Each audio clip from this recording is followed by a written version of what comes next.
好，各位大家好，時間咧差唔多，我哋3點半鐘開始。陳容博士講嗰個嘅唐代歐陽詢、褚遂良同埋顏真卿三體嘅書風比較，同埋嗰個臨習嘅。咁我首先簡單介紹下自己先。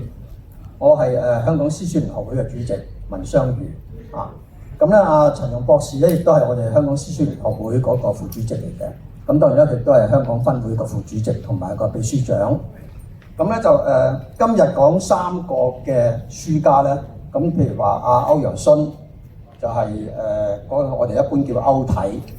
咁佢書風陣間陳容都會繼續即係好詳細同大家講嘅。咁佢嗰個成代表作咧，就有一個叫做九成宮嗰個麗泉碑咁樣。另外褚遂良咧就係嗰個雁塔聖教序啦。再加上嗰個嘅顏真卿咧，咁大家都會知道所謂顏體啦。咁顏真卿嗰個嘅楷書係非常之有名嘅，大家知啦。咁佢另一個最有名嘅書體咧就係行書，天下第2大行書嗰個祭侄稿文祭侄文稿，咁亦都係非常之有名嘅。咁但係今日嚟講，陳容博士咧主要就係介紹翻我咪楷書啦，係啦，主要介紹楷書。咁咧就陳容博士咧就我簡單介紹一下佢嗰個所謂嘅履歷啦。咁陳容博士咧就治其才咁咧就至於大家用其才，咁大家知道介紹乜嘢啦所以呢個字係改得非常之好嘅。咁佢陳容博士咧就佢本身就係較為上一輩嗰個篆刻名家、書畫名家嘅陳宇新先生嘅嗰個仔嚟嘅咁咧就佢本身亦都係喺香港中文大學嗰邊畢業啦，咁亦都係攞埋碩士，跟住去到澳洲攞埋博士咁樣嘅。咁咧就佢本身亦都係好精研翻教學嗰方面咁佢都即係都係桃李滿門，教咗好多嘅學生。咁今日都有部分學生走嚟睇下老師點樣講嘢咁我哋都希望都跟到陳容博士呢個好有名嘅老師咧，係點樣講解翻呢三體嘅書風嗰個比較，好嘛？咁俾我將呢個時間咧交俾陳容博士。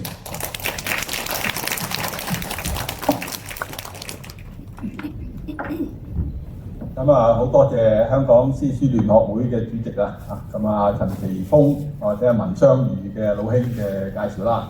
咁就其實咧就喺差唔多10幾年前咧，咁我喺饒宗頤紀念館度有一次演講咧，都係陳其鋒老兄咧就介紹嘅，咁即係介紹得非常之好咁樣咁樣就所以我就再請佢係再為我主持一次呢個嘅講座。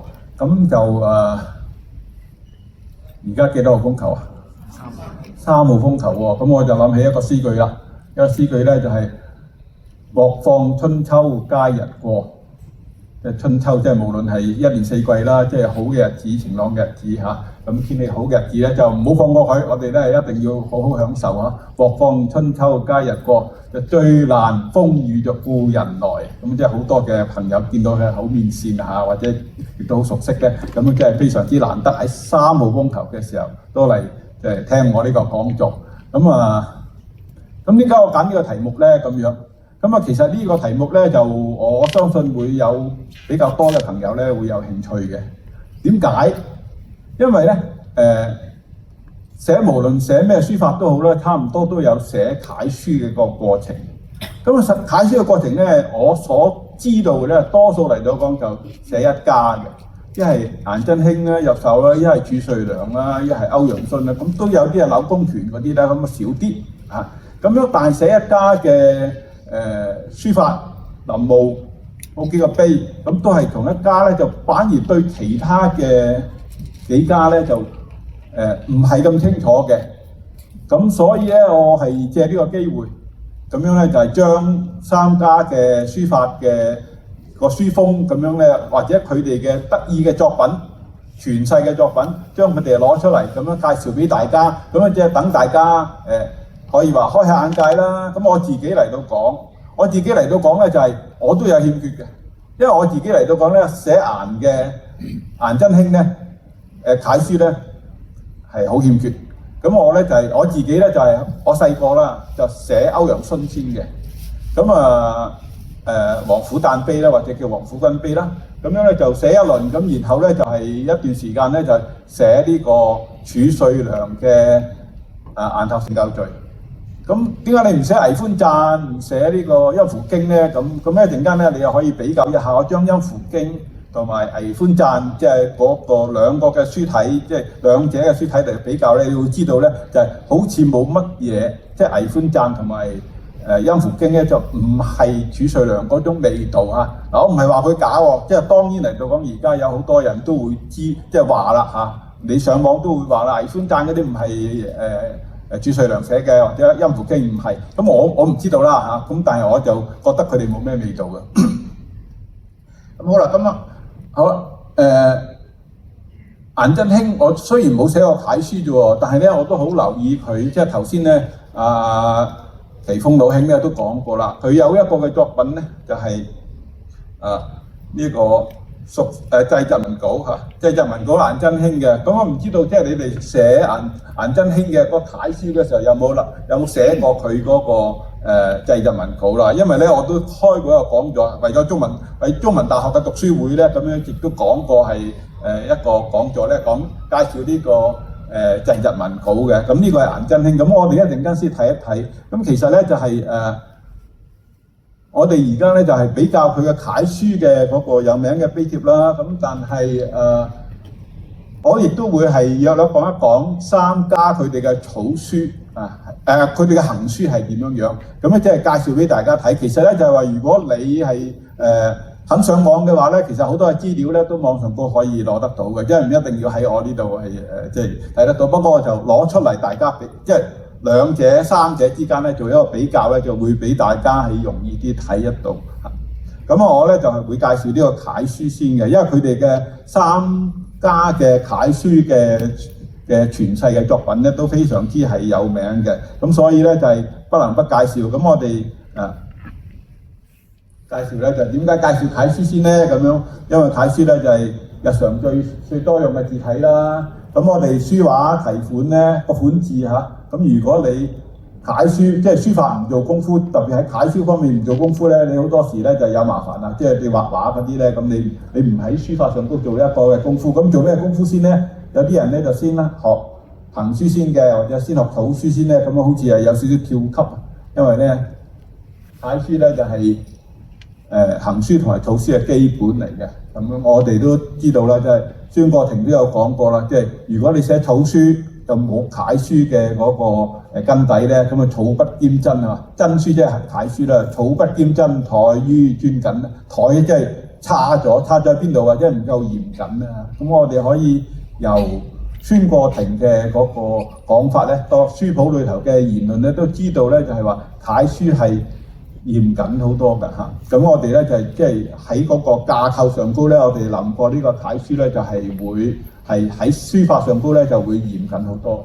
咁所以我哋第四點咧就係行草書嘅基礎啦嚇。所以我哋想寫行草書咧就係不能逃離呢個楷書嘅嗰個嘅練習。而咧最好嚟到講咧就係楷書咧能夠有一個好紮實嘅基礎咧，然後先再寫行草咧，咁你行草就唔會浮啊。咁樣咧，但係你浮呢個咧就好抽象嘅，哇！你寫得好浮喎咁樣，咁好多人咧就唔知，因為你冇寫過楷書，你就唔知道你自己點浮法㗎啦。其實係咁，我寫過楷書嗰啲咧，咁啊點樣話你浮咧？咁我都好難講，即係總之睇佢就浮啦。總之係咁樣就係好啦。咁啊第三點咧就係咧。篆刻喎，即係對你嘅篆刻好有幫助係邊部分咧？咁我哋知道篆刻咧就係篆書啦，即係篆刻嚟咗，篆先篆後刻咁樣嘅。篆書多數係漢印嘅入手啦，或者原住民入手啦。咁但係歷來嘅篆刻家咧，刻完一個印之後咧，佢都喺旁邊咧就會有刻幾行細字仔嚇喺旁邊刻幾行細字仔咧，咁樣咧嚟到講出邊個刻嘅嚇幾時刻，或者係送俾邊個，因為啲咩有啲乜嘢嘅感想咁樣。咁所以咧呢一個咧，我哋叫佢做即係呢幾行字仔啊，唔係吸出嚟嘅嗰啲，而係喺旁邊啊咁樣。即係譬如我呢個印啦，啱啱我帶咗一個印嚟，咁呢個印咧喺旁邊咧，我就刻咗幾個字仔喺邊度？喺呢度啊，喺呢度。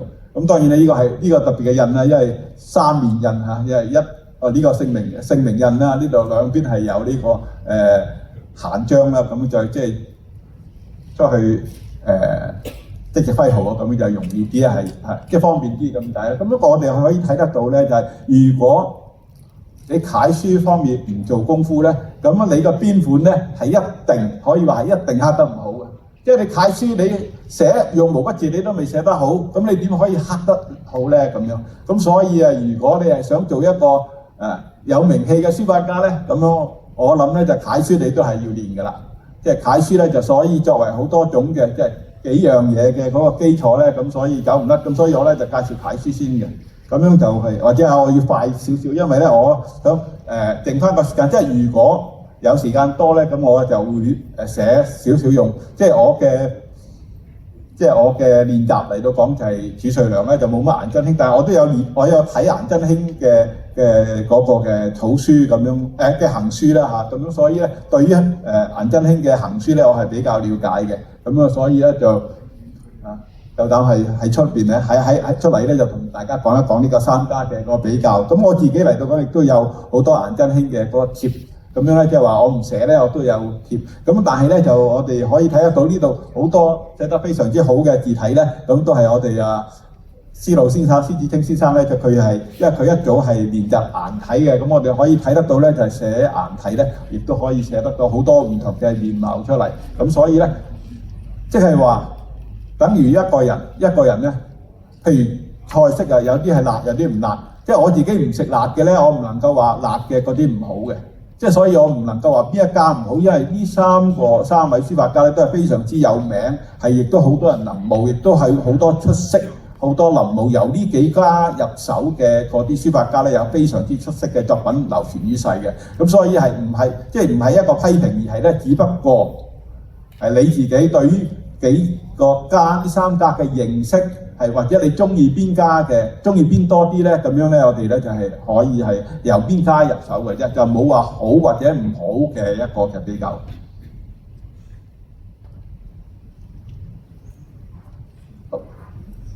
咁樣咧就講講咧，即係話對於楷書嚟到講咧，點解我哋話三家都有一個嘅行書嘅？其實咁樣點解我哋要由楷書練習開始咧？咁我哋都知道咧，蘇軾有講過啦。蘇軾講過咧，就真書即係楷書啦，真如蠟，行如行，草如酒，就未能行蠟而能走者也喎。即係話你企都未企得穩，咁點可以即係楷書做都未做得紮實，點可以係寫行書同埋草書咧？咁即係話咧呢個蘇軾咧就好要求係喺個楷書方面做一個功夫嘅。咁孫過庭咧頭先講過啦，就係草不兼真啊！即係你草書裏頭，如果你冇真書嘅基礎咧，就怠於專謹啦，咁即係有失呢個嚴謹嘅。咁有其他人有講啦，初學書咧就先學真書，此不失節也，即係唔會失咗個次序。所以佢認為個次序咧就應該學咗楷書先。咁仲有其他人咧就話，即係善草嘅一定要學楷書先咁樣。即係好多嘅，即係如果你睇翻呢個書法嘅理論，即係都係會講到行草嘅基礎咧，就喺呢個楷書方面嘅。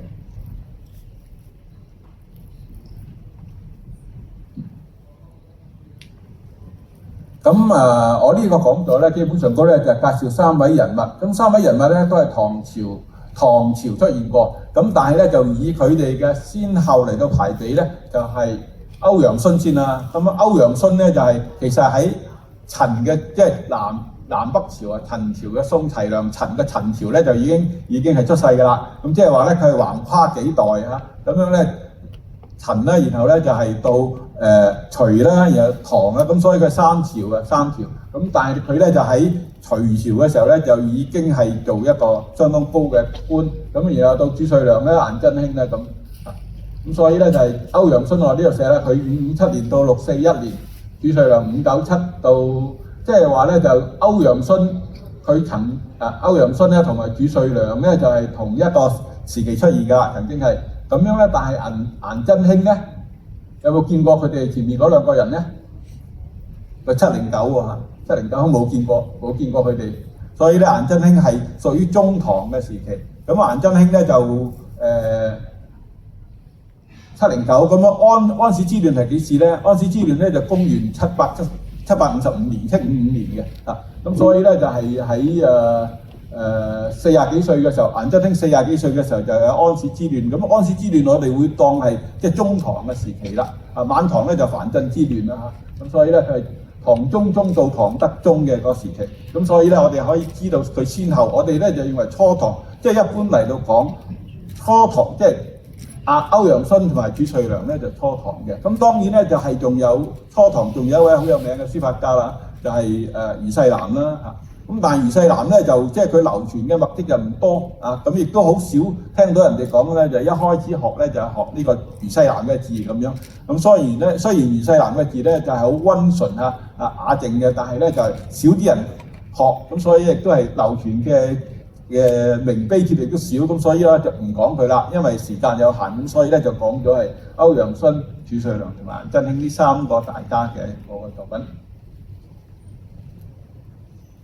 咁啊，首先係歐陽勳先啦，因為跟個佢嗰個年代嚟到講，歐陽勳咧就係557年到641年啦，咁佢自信本啦嚇，咁樣一路呢啲資料咧，其實上網都揾到㗎啦，咁都唔需要我詳細講啦嚇。咁樣佢初咧，不過佢集書咧，初就學羅羲之啦，咁樣咧就話佢出行就見到一啲嘅名碑帖啊，索淨係好有名嘅，即係但係好多時候好有名嘅書法家咧，嗰啲嘅墨跡咧，即係已經冇咩墨跡傳世。咁我哋可以見得到嘅咧，就係一啲嘅翻刻啲重貼嘅嗰啲嘅墨跡，但係嗰啲墨跡係不可靠嘅嚇，不可靠嘅。有啲人咧就哎呀邊個嘅寫過咁，但係嗰啲墨跡咧，嗰啲重貼本咧，可能翻刻又翻刻又翻刻咧，根本上就唔係佢原來寫嘅。咁嗰啲人就鬧，哎呀邊個有人寫得唔好啊咁樣？喂，我話你點知佢唔好啊？你睇下個重貼上高佢，你睇下呢個字幾差咁樣啊？譬如你中游啊，中游詩品啊，中游係好有名啦。咁但係咧，我可以隨便咧執一啲咧網上高中游嘅字咧寫得好差嘅。咁究竟係咪中游寫得好差咧？我相信又唔係，因為佢既然間咁有名嘅話咧，咁樣咧佢一定係寫得好靚。但係你用重貼嘅字嚟到話某一個字，哎呀佢寫得咁差，重貼係翻刻又翻刻又翻刻咁啊，失真係好大嘅，所以不得為準啊咁樣。咁所以咧就係咁佢墨跡咧，歐陽詢嘅墨跡，咁我當然係有相當多啦，有花道子啦，花道子塔銘、溫儱博碑、九成宮禮全銘，嗱呢個好多人都知道啦，九成宮禮全銘。咁啊王府賓碑或者王府誕碑啊，咁一樣嘅啫。咁啊墨跡本咧就有夢殿帖啦、張翰帖啦，同埋個卜商帖嘅。咁就我自己細個嗰時候學咧寫咧就係寫王府誕碑咁樣。咁呢個咧就係佢嘅傳世嘅作品都有好多。咁我哋睇下係咪根據個頭先嘅錄出嚟啦。咁樣就化道字碑啦。咁點解又你唔寫化道字碑咧？咁樣啊？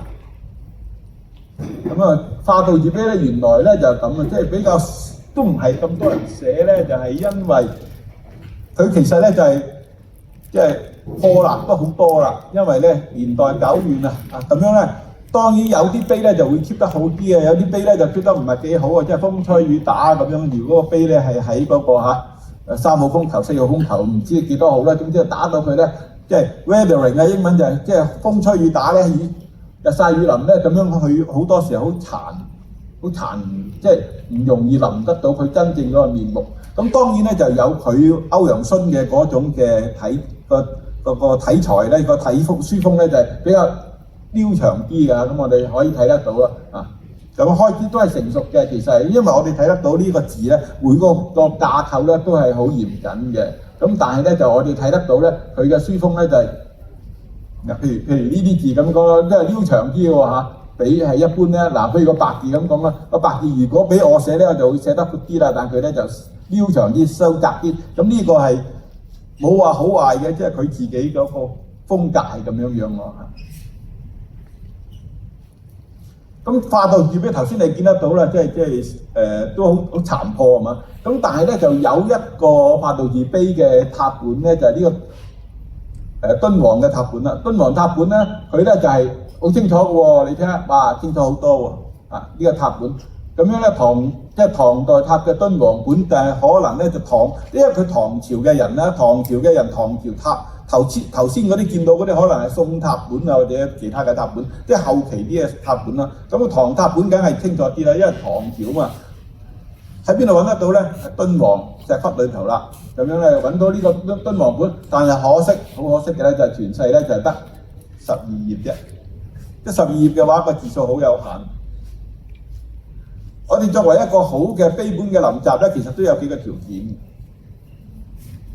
第一要夠字多，啲字少嘅幾十個字就受唔完啦，咁樣咧就咁樣個趣味咧就唔多啦，係嘛？咁仲有咧就係要好啦，佢係一流嘅啦，咁樣。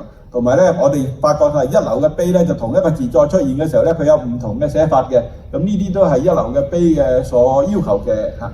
咁樣呢個當然係一個好靚嘅一個碑本啊，可惜得12頁，咁所以咧亦都唔係太多人咧就攞呢個敦煌本啦，化道字嘅敦煌本咧嚟到臨習嘅。咁好啦，睇下另一個溫儱博碑啊。溫儱博碑咧就因為佢咧係呢個溫儱博呢個人咧就係封，即係佢嘅諡號啊，個諡號即係封咗咧就係愚公公碑又叫做，所以呢個溫儱博碑又叫做。呢度有寫啦，呢度有寫叫做愚公公碑嘅。咁但係碑石咧就多萬納喎咁樣仲加上咧就係銅器所損啊，即係保護得唔好啊，以前都唔好咧。咁銅器所損咧，僆仔揸住個荷蘭水蓋咁樣玩嘅，咁樣一路鏟過去，咁啊又整花咗咯。咁所以宋塔本最多僅存上半截嘅800餘字，咁800餘字已經多，但係咧都係睇得到佢嗰個嘅風格嘅。譬如呢啲華字呢啲咁樣，佢一個特別嘅風格咧就係我哋可以睇得到啦。佢呢一個歐陽詢咧有話佢係架構嘅，即係好嚴謹啦。但係佢係偏向於間中有啲字咧偏向於咧就上密下疏嘅，即係呢個華字咁佢草瓜頭咧唔知點解係中意寫成好長。呢個弱字咁講我哋睇，我哋睇呢個弱字啦。咁呢個弱字係咪上高都係鬆咗啲啊？我覺得呢個點解唔係可以成張嘅咧？睇下先啦。應該可以成個 screen 嘅喎，叫做成個畫面，唔知有冇人有冇辦法可以？我睇下先啊，係咪㗎？呢度冇辦法，成個 screen 啊，成個幕喺邊度？喺呢度啊？係啊，咁怪嘅，一可以開大啲俾大家睇啊！呢個最大㗎啦，呢個最大，呢個最大係咁啊，即係。喐一喐咧，咁樣就係好唔同啦。咁我哋睇得到咧呢一個嘅溫儱博碑啦，係咪大咗啲嚇？大咗啲係咁啊，容易睇啲啦嚇。咁我哋睇得到就係佢嘅譬如個西字咁講啊，即係如果俾我寫咧，我寫柱，即係我初就寫歐陽詢嘅，後尾就寫柱喎。寫柱咧就寫柱嘅硬拓性構造咧就唔會出現呢樣嘢嘅，即係話譬如你個西字咁講，佢一定唔會上高咁鬆嘅。我唔係話佢唔好啊，即係唔係話佢唔好，只不過風格嘅問題，即係話儲稅量咧就係唔會係即係勻循啲啦，即係咁佢鬆咗啲啦。咁樣呢個係頭先個華字呢個鬆咗啲，上高就密而下低咧，下低都唔係好緊，下低都唔算緊。但係如果佢個仔咧，歐陽詢個仔就歐陽通喎，歐陽通咧有個道因法師碑咧就仲即係誇張啲啊，即係話上高好多嘅字咧就上高好鬆。下低就好密，喺下低最下低嗰度好緊嘅咁樣。咁因為我唔係介紹歐陽通咧，就介紹歐陽詢啫。咁所以咧我就冇將個道因法師碑咧就攞出嚟啦。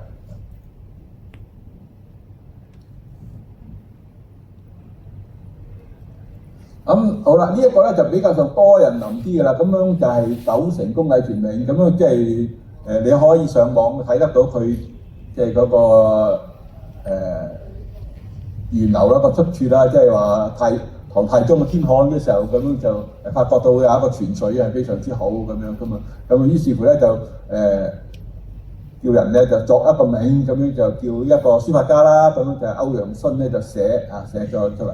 咁個碑咧就布白疏浪，結體化長為方啊，所以咧你睇得到嘅嗰個方，即係冇咁撩長嘅係咪啊？即係頭先嗰個就撩長啲，而家呢個咧就可能個皇帝都叮囑佢啦，喂，你唔好寫得咁標長喎，咁啊嚇，咁寫方啲啊，咁所以咧就化長為方啦，點畫唇後再用筆穩健含蓄，咁所以咧就比較上多人係臨呢個碑嘅，呢、個係咁咯。但係我某一啲嘅字，如果比較起褚遂良嚟到講咧，我會覺得嗱，譬如呢個連字啊，呢、個連字咁褚遂良點樣處理咧？褚遂良喎，褚遂良咧就唔會呢度咁長，而呢一點咧就唔會離佢咁近㗎。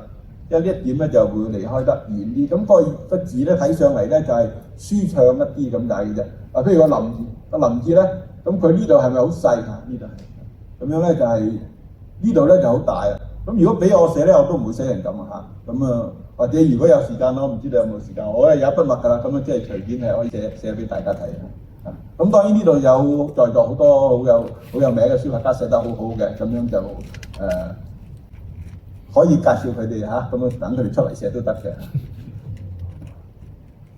好，咁我哋再睇下一個啦嚇，呢、個九成宮禮傳令嚇，咁啊好多人係寫嘅，咁樣九成宮禮傳令係呢個另外一頁啦嚇，呢度係。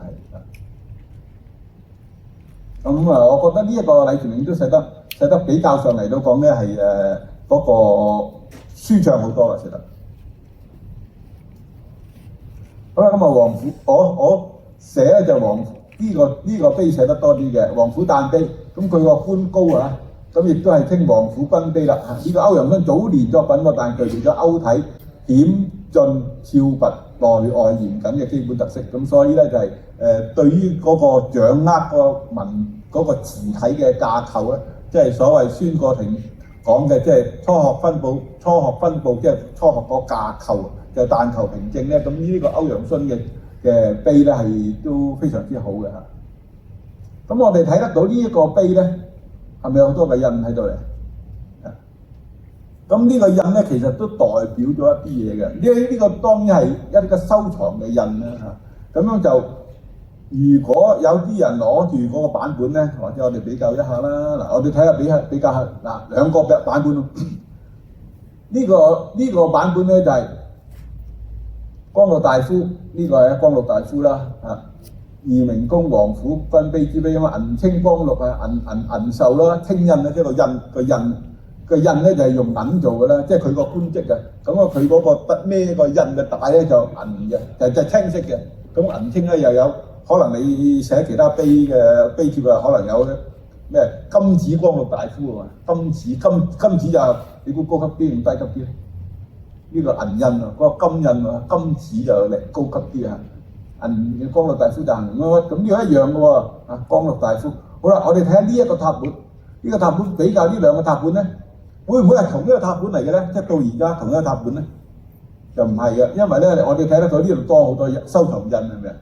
咁樣咧，如果我比較咧，我就懷疑啫，我懷疑咧呢一個塔本咧就係翻黑嘅。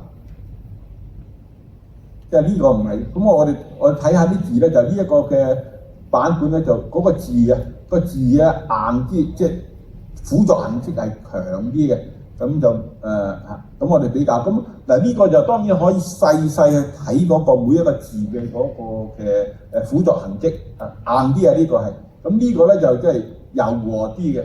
咁呢個係每一個字嘅嗰個比較啦。當然咧，又另外一個方法咧，就係、是、我哋睇下你個版本先。嗱，譬如你買譬如你網上高或者你行書局咁，我買兩個碑咁啊，呢個係王府君碑，呢個又係王府君碑喎，買邊個咧咁樣？呢個平啲喎，咁樣呢個12蚊，嗰個13蚊，咁樣計12蚊，唔係咁樣計嘅。我哋大家都唔係爭住嗰幾蚊係嘛？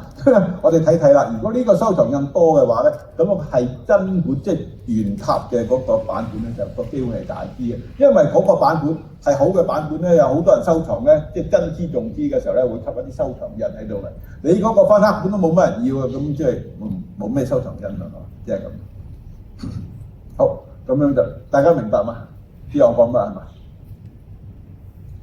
呢個咧，邊個翻黑版本較佳喎？呢度呢個有呢啲有一個咧呢個 A 有 A 啦，呢個 A 啦，呢個 B 啦嚇，咁樣 A 餐 B 餐啦，邊個 A 餐咧，即係 B 餐咧咁。我哋睇下咧就係邊個輔助痕跡強啲啊？呢個硬啲啊，即係硬啲。我哋睇下呢個咧就好似柔啲咁。我覺得咧就 B 又好過 A 啊，B 好過 A 喺呢度嚟到講。咁樣咧，我哋睇得到嗱，譬如你轉彎抹角嘅地方啊，咁樣咧就呢個咧就輔助痕跡係強，呢個強啲啦，呢個你睇下呢度，你睇呢度嚇，呢度咁樣硬啲啊，呢個係。咁原來咧呢兩個呢都係拓本喎，都係嗰啲字喎，唔係啊，即係當你睇細睇嘅時候咧，就有啲唔同。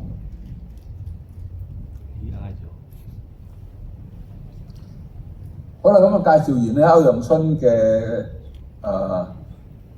楷書啦，咁我哋介紹下佢嘅寫嘅行書啊，佢嘅行書咧就呢個就係卜商帖啊。咁啊，我哋睇下佢咧就係佢係有嗱，佢咧就行書更加容易睇得到佢本身嗰個嘅書風係點啊，即係啲字咧就拉長咗啦嚇，咁樣咧就會唔會係有一啲啊？主要嚟到講咧都係拉長咗啲字啊，咁佢所以咧就係寫我哋睇得到啲人咧寫啲字咧，如果係好硬淨、好方正而比較修長啲嘅咧，多數嚟到講咧佢係會揼過呢個歐陽詢嘅。呢個咧就係張翰帖，咁都係有拉長啲嘅嗰個嘅風格啦啊。咁我哋然後再睇咧就係比較有名啲嘅就係個夢田帖啦。呢個夢田帖嚇，咁啊呢度話佢咧就係網上都話佢啦，禿筆急書啊，方中藏言，力透紙背，卷折斷而不見形制。咁即係當然咧，佢係當時嘅人，即係日日寫啊，寫得好多好多咁樣，亦都有佢好多嘅流傳落嚟嘅墨跡咧，咁樣咧就係啲人當然係珍之重之啦嚇，咁樣收藏嘅呢個。咁我哋再睇翻咧，即係我哋細去睇佢嗰個書風咧，我哋睇楷書會比較容易啲嚟到做一個比較。咁所以一陣間會有啲嘅楷書嘅個墨跡咧係做比較嘅。咁啊，而家朱遂良啦。咁朱遂良咧都係官宦世家嚟嘅，即係喺朝廷咧做高官，即係佢嘅先祖都係咁樣啦。咁就後尾嚟到講咧，就佢係做到好大嘅官嘅。咁佢咧就好得呢個唐太宗嘅信任，咁樣咧就唐太宗臨死咧就話佢要做一攝政嘅，即係幫助佢個新嘅個皇帝，即係李治啊。李治咧就係即係唐高宗嚟到係行政嘅咁樣。咁樣咧就佢有另外一個老友記啦，長孫無忌有助於京官之治啊。京官之治咧係唐太宗啦嚇，咁樣就太宗呢個魏趙嘅輔政喎，曾被高宗貶為同州刺史啦。點知咧就佢個高宗咧上咗位之後咧就嫌佢左手左腳嘅，就貶咗佢去同州。但係後尾咧就係因為要去叫翻佢去朝廷度，就俾一個好高嘅官佢啊，可能又需要佢寫一個嘅眼塔聖教序啊，咁樣就紀念佢媽媽，即係唐高宗嘅媽媽嘅。咁樣咧就，但係佢咧就後尾翻咗去朝廷之後咧，就佢反對武則天做皇后。咁樣咧就皇帝咧就覺得佢左頭左勢，又再貶佢啦，就貶咗佢去邊度咧？去咗越南，即係而家嘅越南啦。當時嚟到講咧，即係清法，即係而家嘅越南清法，即係當時咧就叫做愛州嘅。咁樣咧就喺嗰度咧就過身嘅啊，咁樣咁即係左頭左勢咧，就皇帝就梗係唔中意人。嗱，咁我哋睇下佢有名嘅碑啦。咁其中一個咧就孟法師碑。咁啊，朱遂良咧45歲嗰時候刻。咁我諗都係嗰一年寫㗎啦，因為咧就刻有個年份喺度啦，佢先刻咁樣。咁樣咧就有啲咧就話啊，有啲嘅評論就係投勵處自儒啦，即係袁世南，所以咧佢係受袁世南個影響啦。咁就端敬處就指歐啊，又指歐陽詢啊，而運以分帝為法，蓋登善早年直用以作。咁即係話佢呢個用咗九牛二虎之力啊，將佢自己嘅即係盡量寫靚佢啦。呢個係咁樣咧就，但係呢個咧就唔算係皇帝所叫嘅，而雁塔聖教序咧就唐高宗即係當今聖上叫佢嘅，咁咧更加咧就即係寫得係非常之好啊！咁我哋一定要再睇呢個雁塔聖教序啦。咁呢個雁塔聖教呢個就雁塔聖教序啦。啊，咁呢個亦都係比較上多呢個版本咧，都係非常之好嘅版本啊！呢個咧就係好容易買得到㗎，淘寶或者咩嚇咁樣呢個歐陽詢嘅王府誕碑或者王府軍碑嚇。咁就頭先所講嘅《雁塔聖教序》就係呢本啦。咁啊唔一定係呢個版本啦，即係好多嘅出版社都有出㗎啦。咁就當然咧，即係又有另外一個嘅學問咧，即係金石學啊，就講雁塔聖教序或者邊個碑咧，就去到邊個朝代又崩咗邊個，即係你見到邊個字咧崩咗乜嘢嘢咁樣咧，就係邊個朝代㗎啦。咁譬如咧，就我哋雁塔聖教序，我哋睇個千字，如果千字嗰度某一個千字咧一點，咁冇一點嗰啲咧就咩朝代，有一點就咩朝代，然後咧就有個對鍵，呢度唔知有冇，或者俾大家睇。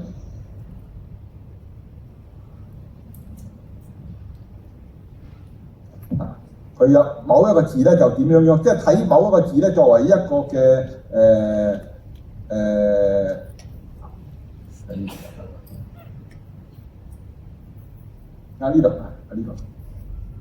呢度個千字嗰度，呢個千字唔知大家睇唔睇到？呢個千字嗰度一點咯咁就邊個朝代㗎？咁樣呢個咧就應該係清初啦，清初嘅時候嘅版本。咁樣然後咧就睇下啦，呢個對字，呢個對字喎。呢個對字咧，呢個對字咧，呢個對字啊，對字呢度咪有個串字嘅，呢邊啊，串部嘅。咁呢個串部咧就喺乾隆年間咧，就俾一啲人咧就覺得即係塌出嚟咧，塌唔到，好似斷咗咁啊！即係呢度好幼啊。咁樣咧就俾人靜靜雞咧就半夜三更係作肥咗喎。咁所以咧，如果你你嘅版本咧就係即係雁塔聖教序，你個版本咧就如果你個千字有一點，如果肥個對字啊，作對個對啊，對聯個對咧，呢個串字咧係肥咗嘅咧，咁呢個係乾隆之後咯。一乾隆嘅時候俾人，乾隆邊一年啊？咁你唔好問我喎。總之乾隆之後咧就係乾隆之後嘅版本咯。咁所以如果個對字又係收，即係呢度冇肥到嘅，呢度好似塌唔到咁，好似斷咗咁啊。呢個千字又冇一點嘅咧，咁呢個就明㗎啦，或者再早啲啦咁樣。咁即係呢個另外一個學問嚟㗎啦，呢個係。咁就即係唔喺呢度多講啦。啊，講到邊度啊？我哋睇下咧，佢有一個特別嘅啊，我哋睇呢度聖教序嘅頭一版嚟嘅，蓋文意義有象啊，蓋文意義有象，顯後在含生即係呢度。呢個頭一版，蓋文意義有象，顯後在含生呢度。咁我哋睇下佢有啲嘅用筆咧，佢嗰個分佈咧就好舒服嘅。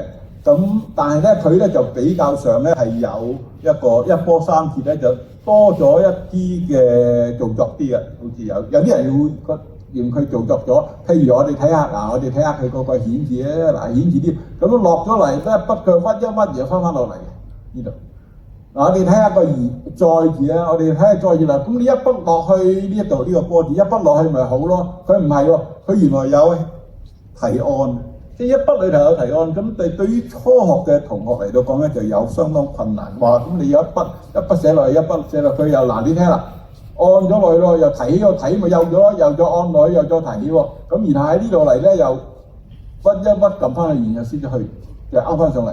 咁好啦，我哋睇下呢一筆入手呢一筆咯，重嘅，然後又向右行，壓咗落去向右行再落。所以佢咧就係好多時候咧就寫嗱，譬如佢呢個一筆又提翻起喎，嗱呢一筆然後再提翻起，嗱我哋睇下呢一筆咧就唔係喺左上落嘅，呢一筆落嚟提翻起又再壓落嚟再落去，所以佢咧係嗰個技巧嘅個提案係多咗好多嘅。咁呢個咧就對於一個練習嘅初學嚟到講係有不利嘅地方，因為你好難做得咁足嘅。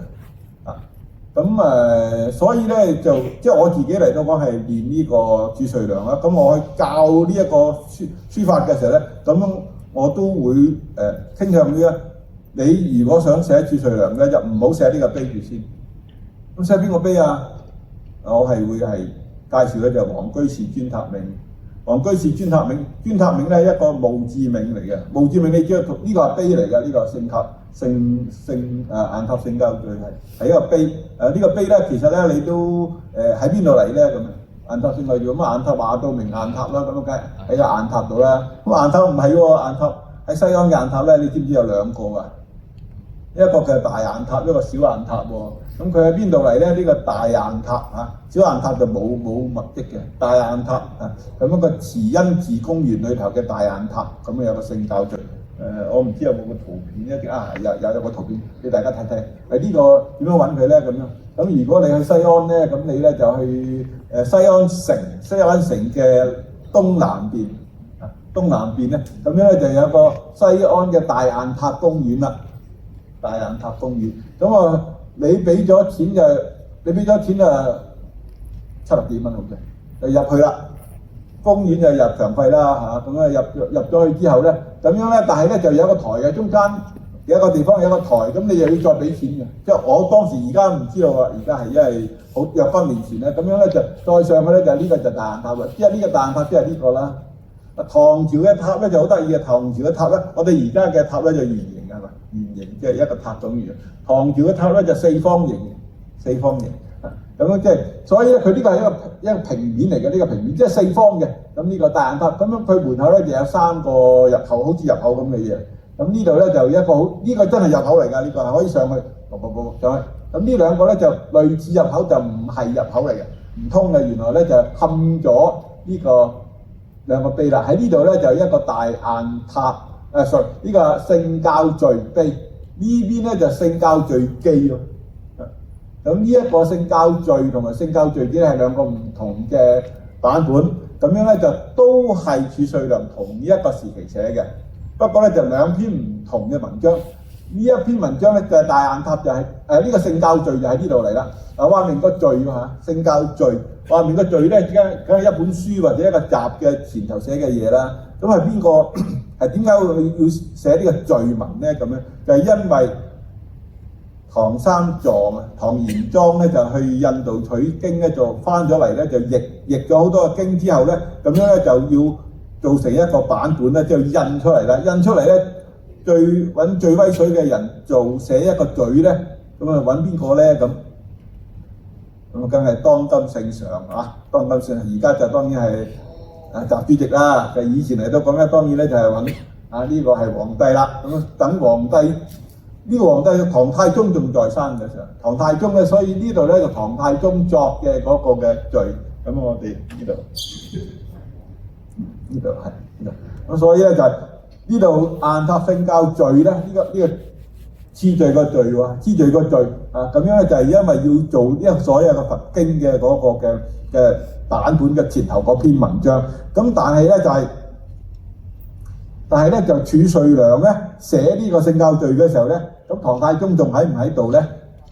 就已經不在啦，已經不在咧。咁啊，唐高即係李治佢就即係佢個名就唔係李世民啦，即係李世民就唐太宗啦。咁啊，李治咧就唐高宗啊，唐高宗咧咁佢咧就話你淨係老豆寫一篇嘢就好似好唔係好抵得咁，所以咧佢係作咗一篇咧就聖教序記嘅，即係話咧就描述當時嚟到講咧就。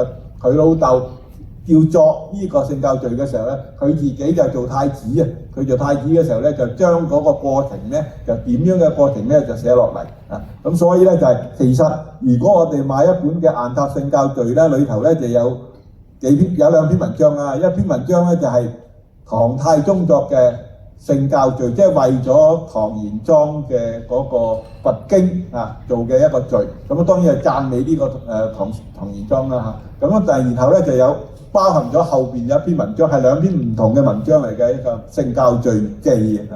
咁樣咧我咧就因為我有教學生啦，咁所以咧我咧就寫咗喺張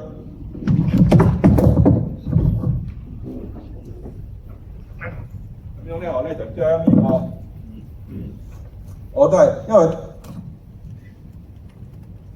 我將聖教序咧就寫咗喺啲9宮格度，咁樣咧就會比較上容易臨習一啲嘅。咁樣咧，但係咧就好厚喎，即係又要加聖教序，所以又要加聖教序記咧。咁兩本好厚，所以我就分開咗嘅。咁樣咧就冇印到書噶啦。咁呢個咧就係陳用林雁塔聖教序啊，呢度係咁，呢度一本啦。咁樣咧就聖教序記，所以有另外一本啦。咁樣咧呢一本咧就係。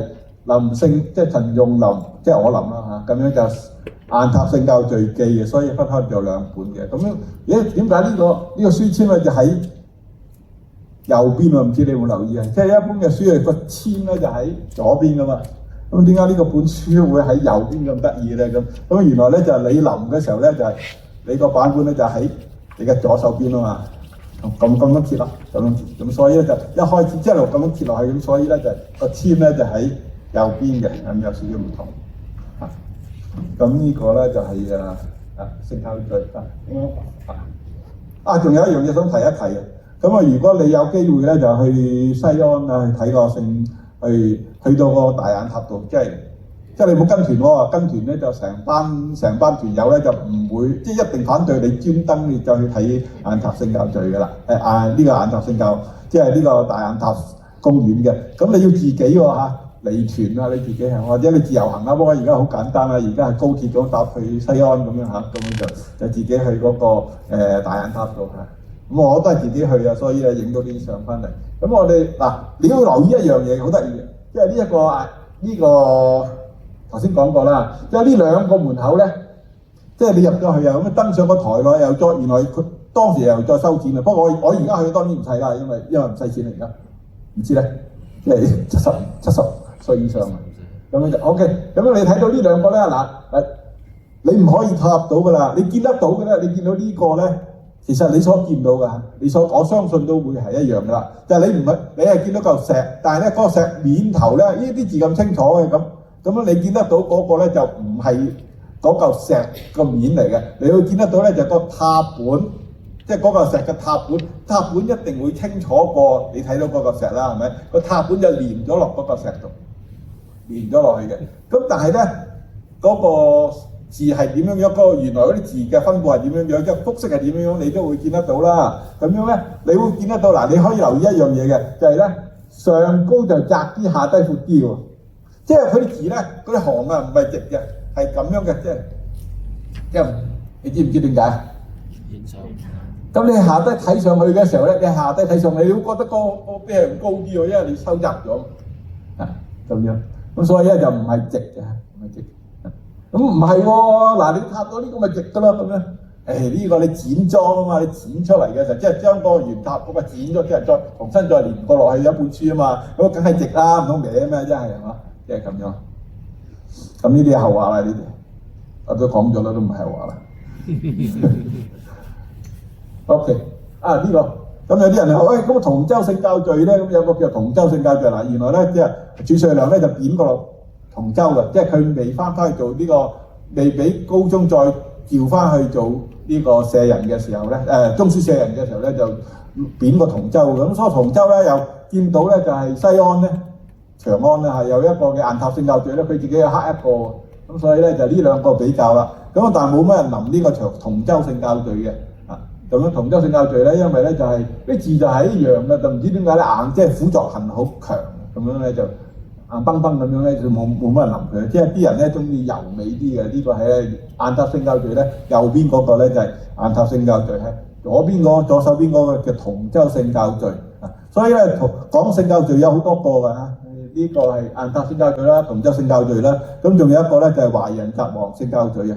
華人澤王聖教序嗰個就係澤王羲之嘅啦，咁樣就係唐太宗臨死嗰一年咧，就叫一個和尚叫懷仁咁樣就集出嚟，咁樣唔講嗰個啦。好，咁樣咧就係我哋睇下咧，我哋睇下萬法師碑同埋雁塔聖教序比較啦，即係話萬法師碑佢早年啲嘅啦，咁樣就其實咧。萬法師碑咧就比較上係少人談啲喎，咁你睇下啦，你啲字咧比較，你睇呢個，你睇呢雜字，呢雜字咧，即係當然好多個字咧，佢係一個有名嘅書法家啦，佢當然係寫得好好，但係亦都其中有啲字咧唔係好滿意嘅，咁所以一個完整嘅一個傳世嘅作品，我哋話傳世嘅作品咧可以流傳後世嘅話咧，就一定係好即係好完美，即係好完美嘅話咧，佢呢啲字咧就。每一個字都靚每一個字都靚咁我哋睇下呢個雜字就唔係好靚嘅啫，長形又你睇上高就肥，下低就個衣字縮細咗，咁呢啲咪唔靚嘅字咯，有啲唔靚嘅字咯。咁但係如果係雁塔聖教序咧，就我自己覺得咧，即係差唔多個個字都靚，所以咧我自己咧就中意雁塔聖教序多啲嘅。咁你呢個係硬啲啦，呢個硬崩崩啲嘅，呢一個嘅呢個萬法師碑啦。呢一邊係左邊係萬法師碑咁樣。呢個道字呢啲咁樣就嗱，呢度書展唔到啦，呢個道字度呢一捺就出唔到去啦咁樣。咁有好多嘅不完美嘅地方，我自己覺得咁樣立都唔靚嘅呢一立，凸啲喺呢度。咁樣呢一度即係硬塔聖教序就會靚啲咯。好，我哋攞呢個咩經啊？呢個陰符經喎。陰符經我哋睇下啦。陰符經嚟到講我都唔係好中意嘅。咁有啲人寫咧，我就係呢一個人啦嚇，咁樣就你自己嘅愛好啦。有啲係中意係食川菜，有啲係中意食潮州菜嚇。各有各嘅，呢個係又冇人禁止你去臨呢個碑啊。咁所以但係咧，我哋睇下咧，譬如個子字咁，譬如我攞一兩個字嚟去做比較啦。譬如個鬼字咁講啊，呢個鬼字我覺得呢度就空間可以係呢一嚿嘢咧，就可以攞拉落啲啦，係咪啊？咁樣唔需要托得咁高喎。咁呢個子字咧，呢個子字咧，我覺得咧就如果俾我寫，我就咁寫一個就咁我寫一個子字咧，咁呢度咧就呢一個下低一定會鬆啲嘅，即係我覺得上高緊啲，下低鬆啲咧就會靚啲嘅咁樣咁就呢個聖字係啦，呢個聖字係呢度上高就鬆咗啲，下低就可以即係上高可以緊翻啲啦，下低可以鬆翻啲啦咁樣。咁而佢嗰個嘅粗幼嘅提案嗰度咧就嗰個嘅結構咧同呢個係有啲唔同。咁所以我覺得咧就陰符經都未必係呢個褚遂良寫嘅，呢個係譬如褚遂良寫褚遂良裏頭有好多呢個硬塔聖教序咧有好多個陽字嘅陰陽嘅陽字，咁呢個同呢一個嘅寫法好唔同嘅。呢個咧就呢度有空間大咗啲嘅，而咧如果係睇呢個聖教序咧就唔會突然間有個空間多咗嘅。咁我哋再睇一個係咁倪寬讚啦，倪寬讚係更加冇呢個褚遂良嘅嗰個味道啦。你睇下呢度突然間呢立得都唔靚啊！呢啲係咁樣，咁呢個咧又勾唔出嚟咁樣，所以佢嗰個結構嚟講，無論個結構啦同埋用筆都唔似褚遂良嘅筆跡。好啦，咁對於後世嘅影響啦，咁我覺得咧就係佢對呢個米芾咧都有相當嘅影響。米芾好多嘅字咧係好跟呢個硬塔聖教序或者跟褚遂良嘅成熟咗之後晚年嘅時候嗰個嘅書風嘅。咁我哋睇下咧就係呢個係屬數帖米芾嘅屬數帖，咁樣咧佢嘅用筆嚟到講，你可以留意一下咧。譬如我哋可以睇得到就係佢個中字呢度好佢呢度啦。譬如我哋見得到佢三點水啦，三點水佢一壓落嚟啊，就跟住壓落嚟就向右移動，然後再剔上嚟。呢個又係啦，壓一壓向右移動向剔出嚟。咁樣我哋平時幾時會見得到呢種嘅用筆咧？咁如果你係知道有一個報紙叫《明報》明報咧就係嗰個頭版嗰度有個明報個明字咧，咁你要發覺得到頭一筆咧就係咁嘅寫法㗎啦，就係咁嘅寫法。呢個咧就係米嘅寫法，呢個係褚遂良開始寫見得到㗎。咁樣好啦，然後咧就係佢用筆啦，即係佢呢度一筆落嚟再彈上嚟，呢一筆咧多數嚟到講有少少有牽絲嘅彈上嚟，而喺呢度就落啦。所以佢呢一筆就唔係喺左上角落嘅，呢一筆咧就係喺下低彈上嚟，連住再壓一壓落去咁樣嘅。咁呢個嘅筆法咧，亦都係可以喺褚遂良嘅硬塔聖教序裏頭咧係不乏見得到呢啲咁嘅用筆。咁仲有咧就係佢直，譬如佢呢個撇筆咧，好多時候拉直啲先至再轉過嚟。呢個秋字呢度就係啦。咁呢啲字咧就係屬數帖裏頭攞出嚟，但係咧我哋可以見得到係褚遂良嘅痕跡。咁可以話係咧就褚遂良嘅硬塔聖教序咧對呢個米芾咧係有相當嘅影響嘅。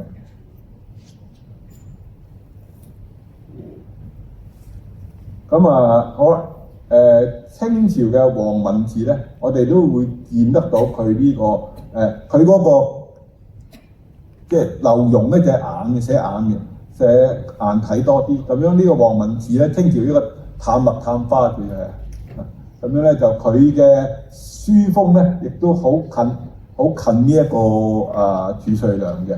咁我哋一睇佢嗰個用筆，睇下佢嘅結構，咁樣會覺得呢個係黃文字咧，就係跟住呢個柱體嘅嗰個筆法。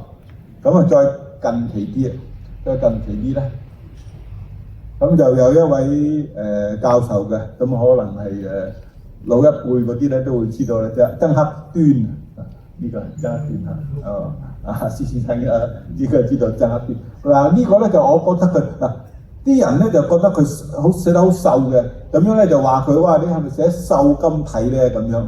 咁佢咧就一定否認嘅，佢話唔係瘦金體，係寫褚遂良嘅。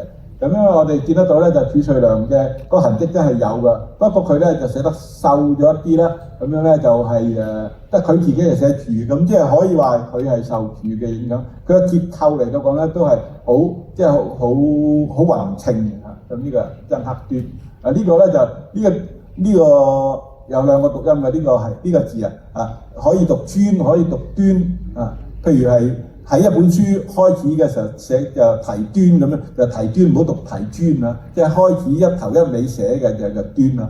咁所以咧佢自己嚟到講，即係佢自己就叫自己做曾克端嘅呢個，所以咧我哋唔係曾克專啊，曾克端啊咁樣啊，呢個係佢寫嘅一首詩嚇啊。咁我哋睇得到咧就係話佢自己承認係佢自己係寫褚遂良嘅嗰個風格。好啦，咁我都要小弟有少少嘅墨跡咧，咁樣都講出嚟。咁我係寫褚遂良嘅，咁所以見得到咧就係你睇下呢個咧就係我寫褚遂良嘅嗰個嘅對啦嚇。咁呢兩對對都係呢兩對對咧都係我用主體嘅，我認為係主體嘅。就嗰個結構主要係結構咧就係褚嘅嗰個結構。咁就我哋講顏真卿啦嚇。咁顏真卿咧就係中唐嘅時候，咁就佢係曾經因為喺安史之亂裏頭咧，就係佢係即係抵抗呢個安祿山史思明嘅大軍嘅，咁所以咧亦都有好多人好多嘅嘅軍隊咧附和佢，而成為一個嘅反對佢呢個安史嘅軍隊嘅一個力量。咁即係佢立功嘅。佢有好大嘅功績，咁所以咧佢咧就係係一個功臣，佢亦都做到好高嘅位置，咁就即係佢嘅事蹟，佢嘅生平可以喺網上都睇得到啦。咁佢好啦，佢嘅碑帖咁佢咧就有呢個郭虛己墓誌銘。墓誌銘咧就細啲，因為咧就係通常嚟到講係有錢人家或者有啲官啊咁樣咧，就即係死咗之後，佢點解墓誌銘？墓誌銘咧就喺墓裏頭嘅。就唔同一個碑咧，就喺泥土外邊嘅，墓誌銘咧就喺墓裏頭。咁點解佢唔整碑而整墓誌銘咧？咁其實咧就係因為當時係喺北魏同埋唐嘅時候有幾段時間咧就禁碑嘅，即係認為咧就官方認為咧個碑咧就太浪費啊，即係刻要一個好大嘅石咁樣刻啲字喺度嚟，好浪費。咁樣咧就禁啊，直情係禁，但係咧就禁下又即係。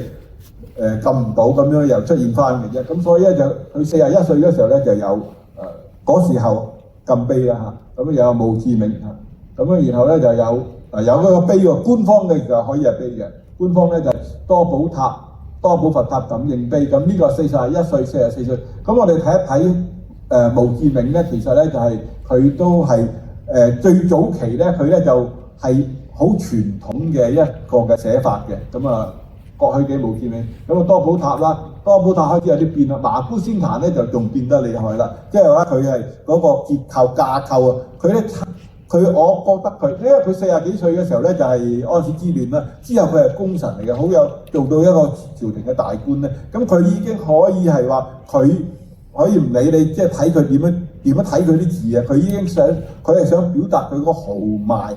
嗰個有力嘅筆法喺佢嗰個字度，咁所以咧佢係唔係好經營嗰個嘅架構，而係嗰個用筆嗰度比較上係突出啲嘅。咁我哋大家一陣間睇下啦。如果你冇寫過顏真卿嘅，咁你睇一睇，一陣間有麻姑仙壇俾大家睇啦。咁顏勤禮碑啦，自書告新帖啦，好啦，然後咧就草書咯，行書咧就有祭印文稿，頭先大家見過啦。就係有祭百戶文稿啦，祭百戶文稿咧就唔係墨跡嘅，咁爭在係都唔係墨跡，咁所以墨跡本咧，墨跡本就係得祭印文稿啫，即係顏真卿嘅行書嘅墨跡本咧就祭印文稿，所以祭印文稿咧喺中國嘅書法史喺行書上高咧就有相當高嘅地位，就係佢咧就認為行書第二嘅，天下第二行書。天下第一行書當然就係蘭亭序啦，係神農本嘅蘭亭序。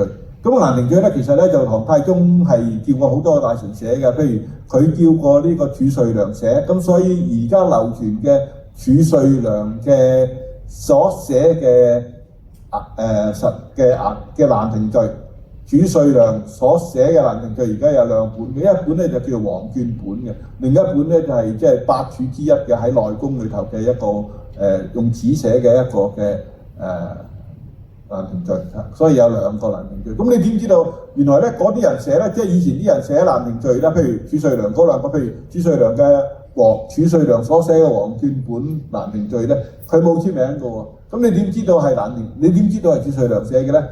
頭先講過啦，佢褚遂良咧有一種特別嘅一個嘅用筆嘅方法。咁樣咧，我哋睇翻，譬如佢一棟落嚟，佢壓重咗，然後向右移再落嚟，呢啲係佢特別嘅筆法咯。咁佢呢啲咁樣嘅或者寫落嚟一動再彈翻上去嘅時候，即係睇得到佢嗰個筆路咧，所以咧啲人咧就係認為係褚遂良寫嘅蘭亭序。咁我哋分別睇睇佢傳世嘅嗰個墨跡。呢個係郭虛己嘅，咁咧佢41歲寫喎，仲係即係中年啊、壯年嘅時候。咁你睇下佢寫嘅字咧，就同你馬夫先行就好唔同啦，係嘛？馬夫先行咧就係佢有佢自己特別嘅一個嘅風格，雄厚嘅風格。而呢個墓誌銘咧，就同早期嗰啲書法家寫嘅咧，唔係有好大分別嘅。咁你睇，譬如佢呢啲咁樣，譬如佢呢啲嘅煙字呢啲咁樣，你睇分佈下嗰啲點啊，分佈咧，完全咧就同其他嘅書法家冇乜分別。不過少少嘢可以睇得到嘅，譬如個刀字咁講，呢個刀字呢上高係咪有個土字啊？個土字上高呢一橛咧就短啲嘅，唔係好長嘅，呢個係佢特別嘅地方嚟嘅。咁如果你寫褚遂良咧，褚遂良咧就內密外疏，外疏嘅時候呢一筆一定會長啲嘅啦。咁樣，嗰個連字咧，呢個連字頭先係咪有見過另一個連字？呢個連字係寫得舒服啲咯喎，係嘛？呢個連字比較上係疏密係好啲啦，咁樣。呢個郭虛己，咁個墓誌銘啊，呢個郭虛己墓誌銘咧就啲字就揩呢度嚟啦，咁佢有蓋嘅喺呢度，即係一個蓋吸住佢，咁啊預咗咧就係嗰個墓咧冧嘅時候咧。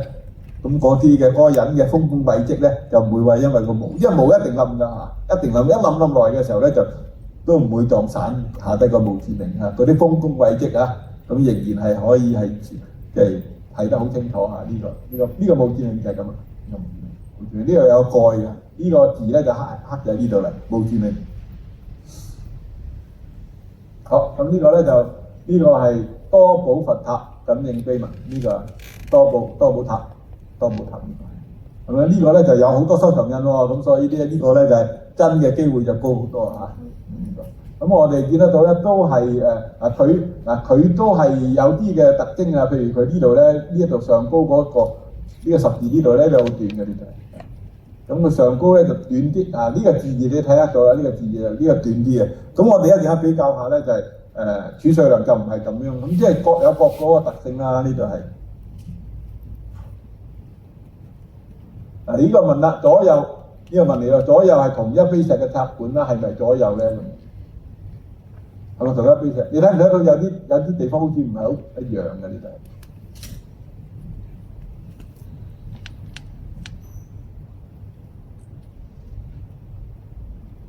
呢度當然啦，呢度多幾個收藏印啦，但係多幾個收藏印唔表示一定係即係真本同埋假本嘅一個嘅標準嚟嘅。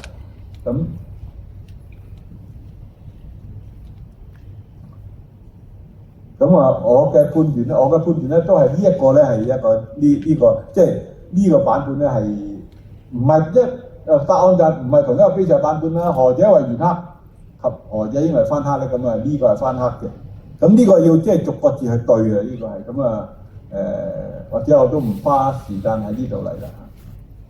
咁呢個就係真嘅版本。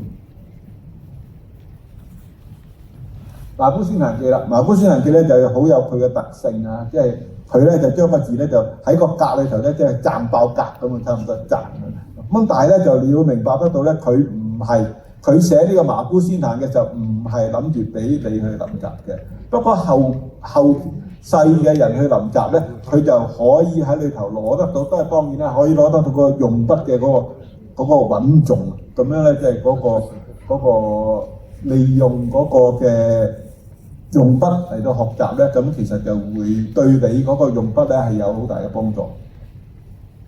咁但係咧佢咧就唔係啦，佢唔係想喺你去叫你去學習佢嘅結構啊。咁如果你學習嘅結構咧，嗱譬如舉例啊，譬如個麻字咁講，呢一捺咧，一捺佢都唔出去嘅，佢唔出到去喎。咁如果你學佢完全係運用佢嘅嗰個嘅結體咧，咁你可能咧就未必得到你所想要嘅嘢啦。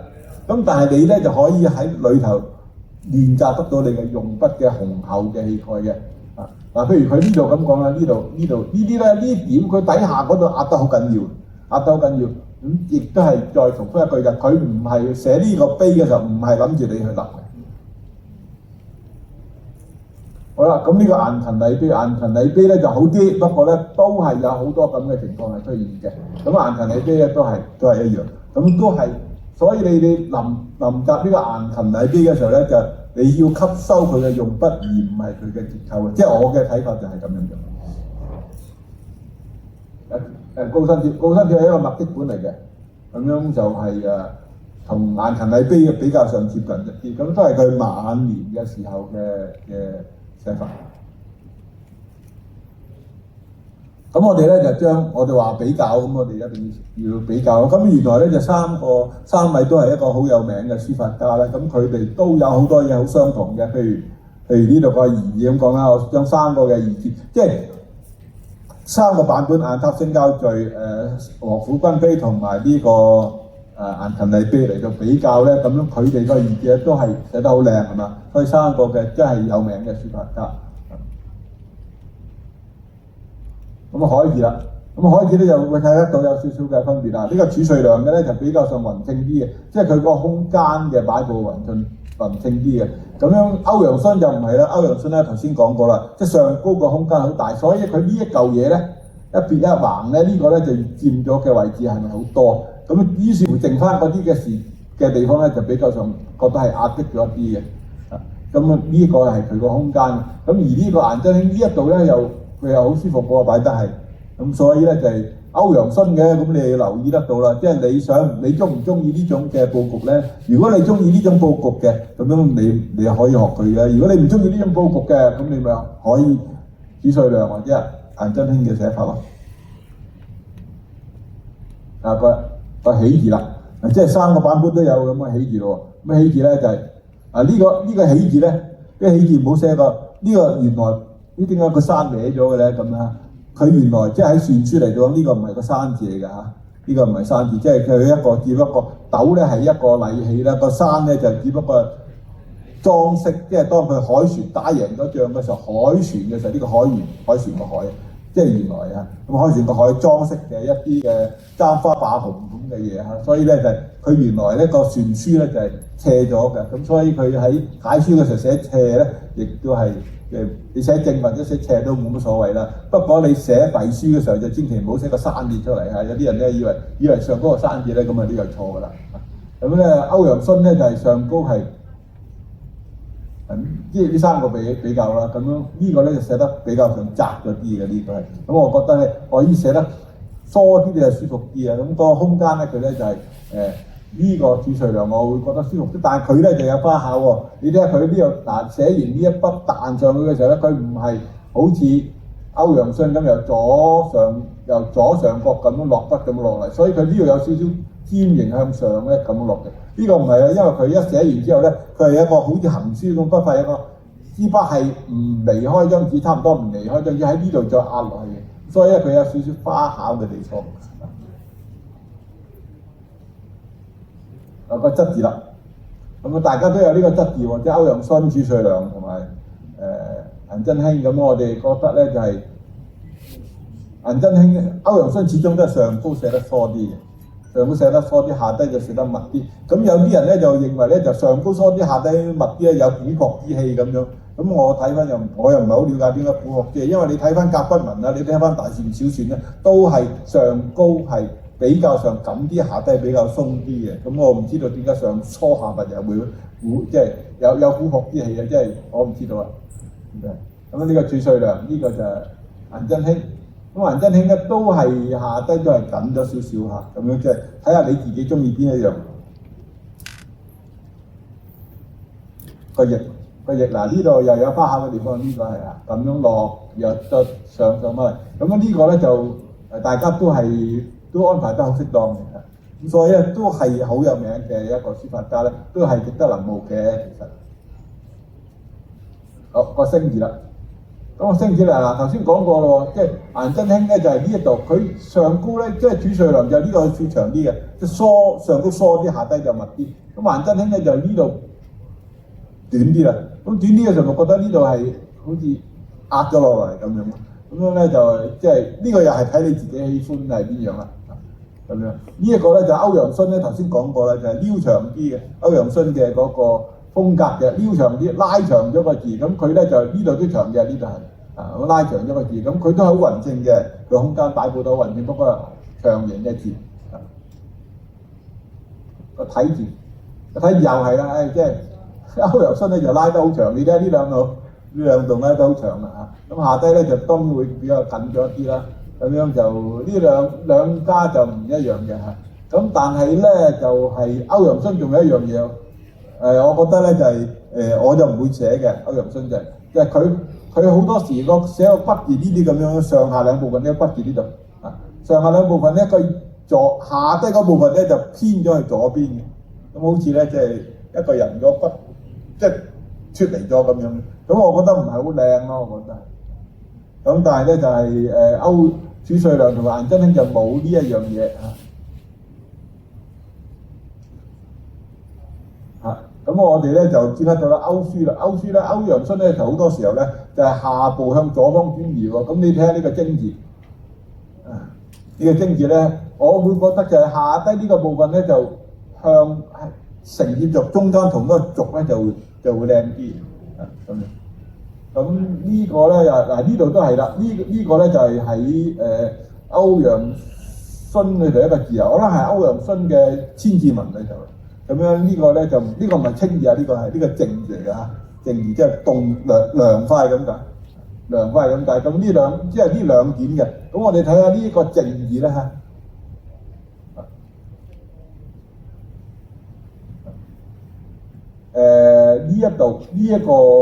呢度下低個字又向左邊嘅，即係歐書我覺得嗱呢度頭先講過啦，個字向呢度轉移咗，呢度向左邊轉移咗，咁呢個就係我覺得唔係咁靚嘅地方，即係我就唔會學㗎啦。咁所以就係我轉咗做寫褚遂良咧，亦都係個原因，其中一個原因啦。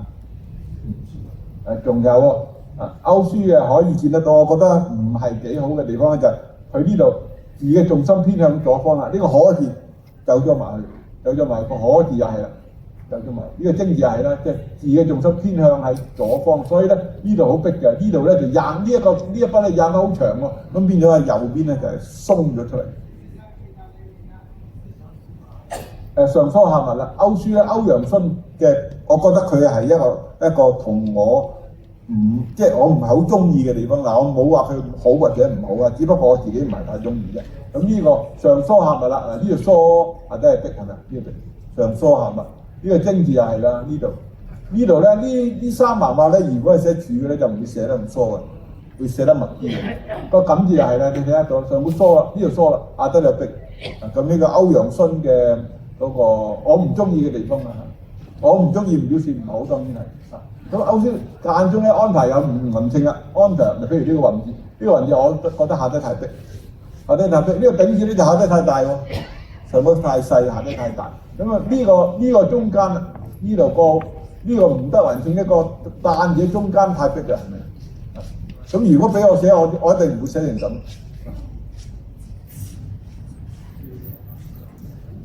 咁呢個左右壓迫，歐書常見，左右壓迫線開張。逼夠緊，而且佢拉長啊嘛，佢逼咗咯。咁所以咧呢個咧就係呢個中間逼，中間逼啊！呢個感字唔需要係唔應該係咁樣樣啊。咁或者我寫個感字俾大家睇下，好嘛？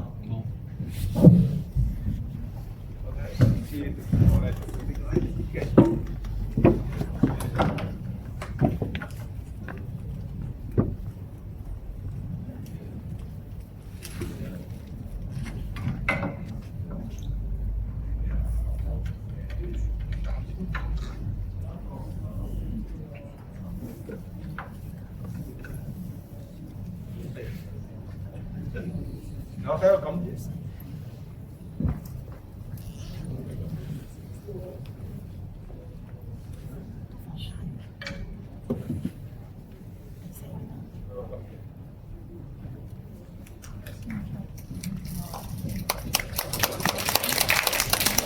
咁我哋咧，即係我唔會話下低嗰度咁逼啦，即係上高咁密啲啦，同埋咧就唔會左右逼啲㗎。咁嗰個位置睇住。個頂字啦，個頂字咧，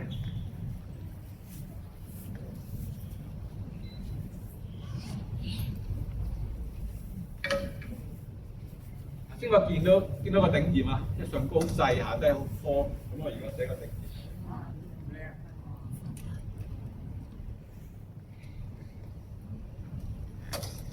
咁要係咩字我可以寫俾大家睇咧？咁容易啊！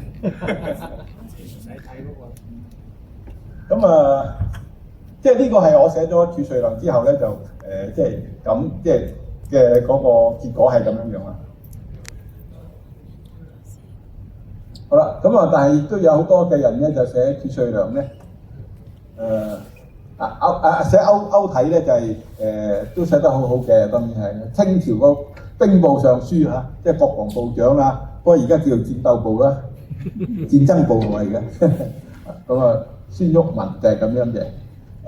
呢個光緒即係後期啦，光緒狀元曹洪勳啊，光緒做咗好廿年我哋做皇帝。咁樣佢嗰個狀元，呢個狀元好犀利嘅狀元係即係全國考第一啊！非常之利，好難得到啊！咁佢寫，不過佢有少少本國體嘅嗰個嘅風格。咁顏書啦，咁樣我哋咧就係即係睇你中唔中意啦，即係佢通常上高緊啲，下低就比較上鬆啲嘅。啱啱同歐書係有少少唔同，上高緊嘅，上高你緊咗啲短啊嘛。咁儲稅量啦，譬如寫個字啦，咁儲稅量嗰個寫法咧就會咁。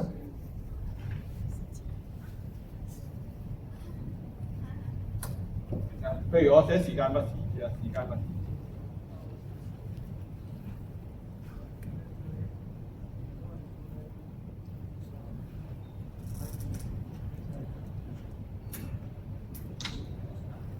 時間嘅時指呢個日子要扁啲，即係要窄啲啦。咁呢度咧就要長啲，咁呢個上高就覺得鬆啲嘅。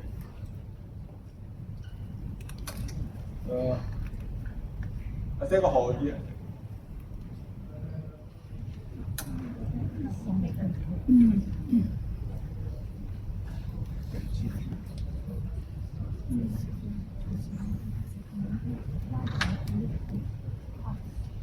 如果你睇得到咧，即係顏書咧，即係佢嗰個風格咧，佢即係要佢，因為佢唔係俾你哋去臨噶嘛，佢只不過想表現佢嗰個嘅筆力啫嘛。咁如果你作為一個嘅柱體咧，個何字咧就嗰個草花頭可以係鬆啲向兩邊同埋大啲，咁個中間下低個空位咧就唔需要咁多嘅。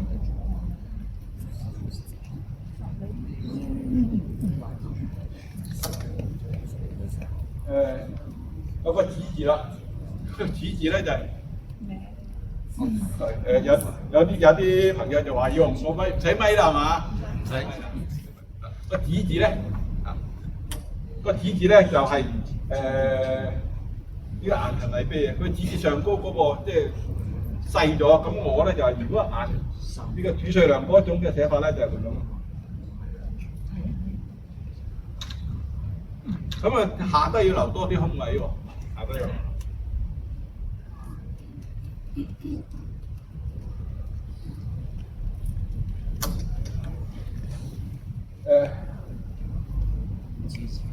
差唔多啦，係嘛？咁樣咧就係好，或者我哋快啲完成要講嘅嘢啦。咁呢個紅字啦，顏書個絲字個色字啊，咁啊左邊鬆咗，右邊緊咗。譬如個色字咁講，我可以寫俾大家聽。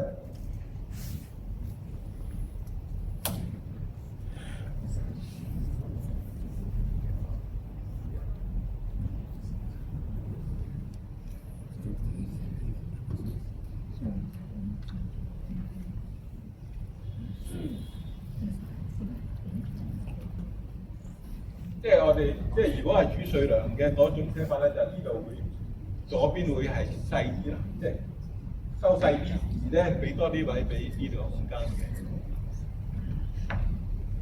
咁頭先咧有個彈字嘅，有個彈字咁，我覺得中間嗰個位咧就係、即係中間個辣嗰度咧就嗰、個位咧就好壓迫嘅。咁我或者寫個彈字俾大家睇。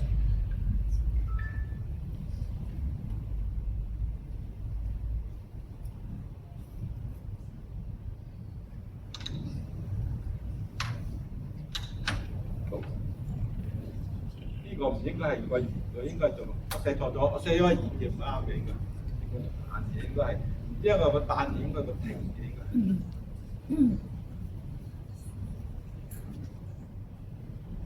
係咪應該呢個啱唔啱啊？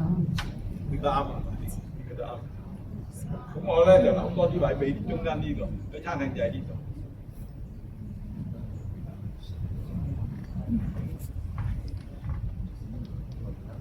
咁類似嗰啲我就唔再寫落去啦。呢度呢啲咧，呢個麻姑仙壇咧就仲更加壓縮啊！即係譬如個星字個西字咁樣，西遊個西字咁，即係大家可以想象得到啦。即係唔需要係我話唔需要嚇，唔需要跟佢嗰個嘅結構，即係你可以用練習佢嘅用筆啊。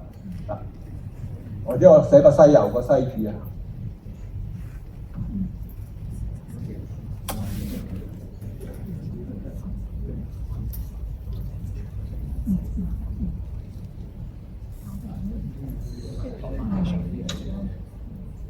但係呢個咧就真係佢嗰個麻姑仙壇嗰度嚟，咁應該咧就係下低嗰度咧就應該係攞多啲位。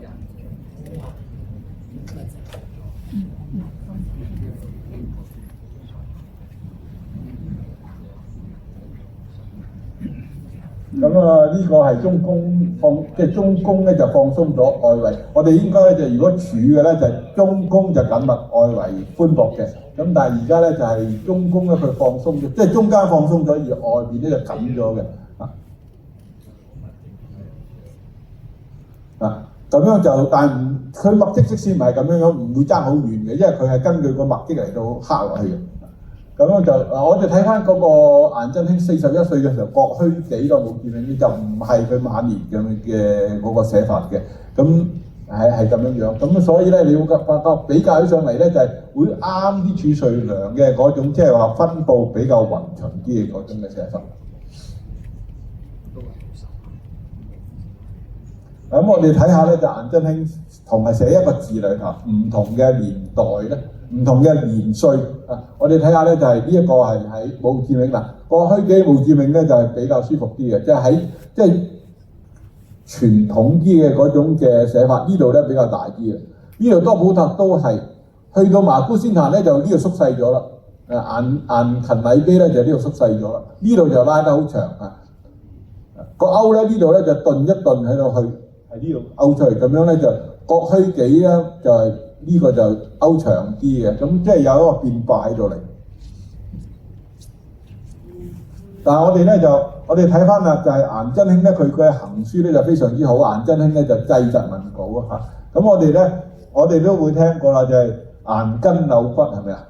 顏筋扭骨啊，咁樣如果你寫楷書咧，就冇咩筋可以睇得到嘅。咁所以咧就係我哋話顏筋扭骨咧，顏筋嘅睇得到佢出，即係佢嘅。靚嘅地方咧，係出色嘅地方咧，就係喺佢個行書嗰度。咁我哋即係話，如果你係臨咗呢個顏真卿嘅楷書咧，咁我哋咧就要係寫得好流動，即係要好純熟啦，同埋寫得流動咧，咁就會寫得靚。咁譬如咧，即係亦都係有不乏寫顏體而係寫行書係非常之靚嘅。譬如係何紹基呢啲咧，就係喺清代咧係用顏體而寫行書咧，係表者嚟。咁樣呢個顏真卿嘅製作文稿啦嚇，咁樣咧就改動好多，因為佢真係一個稿件啊。咁樣咧就顏真卿裏頭，顏真卿寫顏真卿清代嘅一個譚延闓咧，咁佢嗰個寫嘅，無論佢寫楷書或者楷書或者行書咧，都寫得非常之有名，非常之好嘅。咁呢個譚延闓，咁我哋都要留意佢呢個佢嘅寫法嚇。咁佢係嗰個結體咧就唔係，即係佢只要能夠做得舒適一啲咧，即係舒展一啲咧，咁樣都會寫得係非常之係好睇嘅。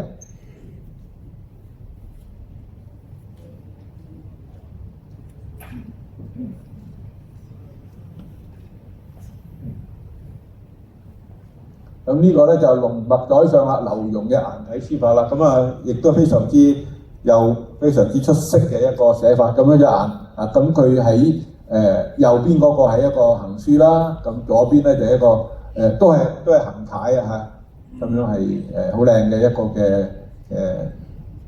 作品。咁啊何紹基啦，咁非常之有名啦，寫呢個咁樣施先生咧寫嘅好多嘅作品咧都有何紹基嘅影子，咁即係話施先生因為佢好勤力係好中意寫字啊，咁所以咧佢亦都係有一個非常之出色嘅作品可以係展覽喺呢個會場裏頭。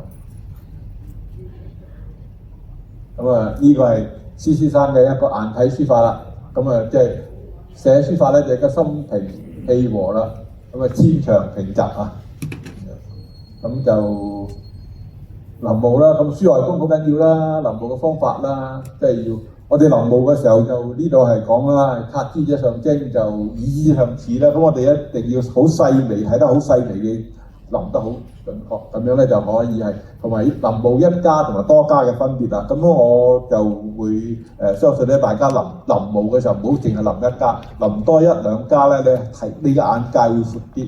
咁樣咧，你會知道係用邊一家嘅嗰個嘅用筆，邊一家嘅嗰個架構，咁樣咧就會有一個你自己嘅風格可以產生到出嚟。咁書外功嘅問題啦，咁當然係你多啲嘅文學作品啊，或者即係睇多啲書啦，咁都係個人嘅修養嘅問題啦。咁就我頭先都俾大家睇過啦，呢個我自己寫嘅呢個嘅聖教序啦、聖教序同埋聖教序記啦嚇。即係我自己教學生嘅時候就會用到啦。咁呢個就係我寫嘅聖教序，咁樣我寫咗喺九宮格度，即係講呢幾本咁樣。咁樣咧就影印比較快，冇印到，有啲書就有印到嘅，譬如我黃居士專塔銘呢啲，黃居士專塔銘嗰啲係印咗一啲書出嚟啦，同埋咧呢個部件字帖啦，即係各個即係裏頭都係一個嘅柱體嘅嗰個寫法，就係有唔同嘅字，有唔同嘅部首咧，咁樣就有唔同嘅部首，咁樣呢就寫咗喺一個示範度，咁樣就你可以照書邊點寫咧，咁就可以揾得到啦。咁樣就啱啱印好嘅自己嘅一個嘅作品集，書法同埋書法作品集，書法篆刻作品選集。咁裏頭咧就有我哋在座嘅施玉煌老師咧，就佢寫嘅嗰個嘅有一個篆刻嗰度。咁咧係施玉煌老師嘅傳書，咁施老師咧就非常之出名寫傳書嚟，咁所以咧邀請佢同我呢個作品集咧就寫咗嘅，我嘅傳書係寫呢個印集嚇，咁啊好多謝佢。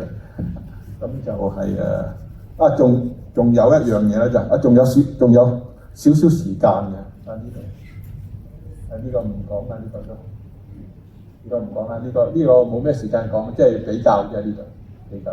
咁樣咧就係咁我哋大家喺呢個場咧就知道呢個場咧就係施先生嘅書法嘅作品嘅。咁樣咧，琴日咧就係施先生咧就係中國書協香港分會嘅主席啦。咁樣咧就係琴日咧就我哋呢個分會香港分會咧就有一個中秋國慶嘅一個同歡嘅一個晚宴。咁樣就我哋就有一位葉永光老師咧作咗首詩嘅，咁即係飲宴完之後。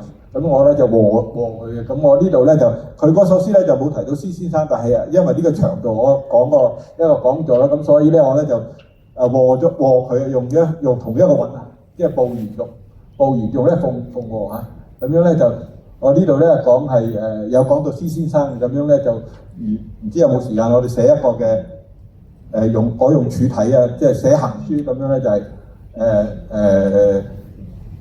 講一講呢個天賜思路，即係施先生已經90歲啦嚇，咁向下受啊，引領群賢就入虎歡，咁樣咧就係亦都係好貼切嘅。咁不如咧，我咧就臨尾臨完場咧就寫一寫呢一個嘅，我都準備咗噶啦，咁樣寫一個嘅呢首詩，寫呢首詩咧，咁樣咧就作為一個結束。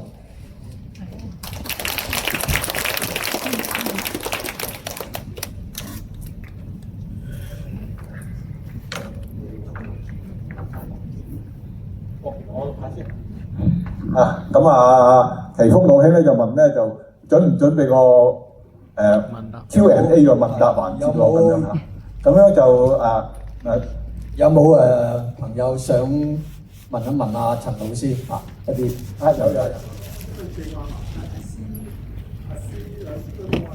你話何兆基啦，都有俾個咪佢咯。咩樓嗰個，你可唔可以講下何兆基嗰個嘢？何兆基咧就係佢寫，佢係以顏體出色嘅，咁咧就佢即係佢有自己嘅風格，佢有臨過好多家，其實佢唔係淨係臨顏體，不過佢臨顏體咧就係最耐，咁所以佢嘅字體咧就出現咗顏真卿嘅呢個顏真卿嘅嗰種嘅書體啦。咁但係我咧就係要好建議咧大家或者我嘅學生咧就寫多幾家嘅嗰個嘅書體咧就會出現咗自己嘅嗰個風貌。唔知答到你個問題未？關於佢嘅生平咧，咁你上網就好容易揾得到啦。仲有冇其他問題？我想問咧，作為一個新嘅學生，等間佢聽到。我想問下老師咧，如果作為一個新學呢個書法嘅學生咧，最基本，因為你哋有好多個體嘅，即係咩行書啊、草書啊嗰啲篆書嗰啲。咁咧，係咪應該最基本應該係學篆書先？其實咧，幾個書體都可以獨立開始學嘅。即係我自己認識啊，就係篆書，因為你寫篆書嘅人嚟到講佢，即係秦朝啦，或者先秦嘅時候寫篆書，佢冇寫得楷書先或者行書先㗎嘛，佢一寫就寫篆書啦。所以篆書可以一開始就學。隸書可以一開始就學，楷書可以一開始就學。咁但係呢行草咧就唔好，即係盡量唔好一開始就學行書或者草書，因為行書同埋草書係要有楷書嘅基礎為佳嘅。唔知答咗個問題。咁如果淨係學一種先咧，最初？學一種先就嗱。最緊要就係你睇個老師啊，即係你上網啦，而家都好容易上網睇下老師嗰個風格係點樣啦，睇下佢嗰個，即係睇下佢作品你中唔中意啦，係嘛？即係譬如篆書嚟到講，譬如小篆好講求呢個空間嘅嗰個分佈嘅，好講求空間分佈。咁但係如果個老師即係你睇佢作品，如果佢唔係喎，佢好有個人嘅特色嘅，唔一樣嘅，咁即係你要睇上網睇一睇佢嘅風格。了解佢最好係問下其他嘅人咁樣用咯。咁就不過咧就咁樣嘅，即係學生就係一片空白嘅，其實係咁，所以佢學嘅時候咧就唔知道係邊一樣，即係好難判斷得到好同埋唔好嘅嚇。咁可以調轉頭係學生中意學嘅先講。亦都可以嘅，即係你學插花，你咪揾插花老師咯；你學飛髮咪飛髮老師咯。即係你，但係咧就係最好有一個，即係睇一睇嗰個老師嘅風格先係點樣，啱唔啱你先咯。仲有冇其他問題？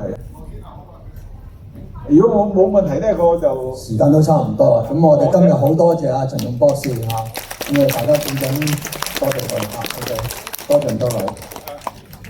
如果有問題嘅可以繼續留低，即係唔好阻其他同學啦，因為聽眾啦嚇，因為都落雨啦，3號風球。咁如果有問題嘅可以繼續就係問我，都會回答嘅。我而家寫係咪？我而家如果有時間嘅話就留低，咁我睇我寫嗰首詩啦。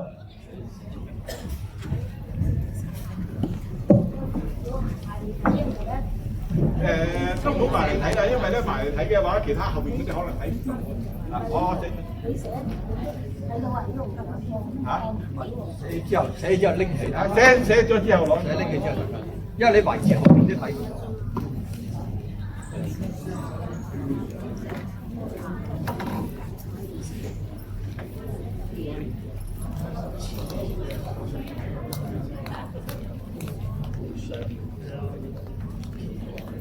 即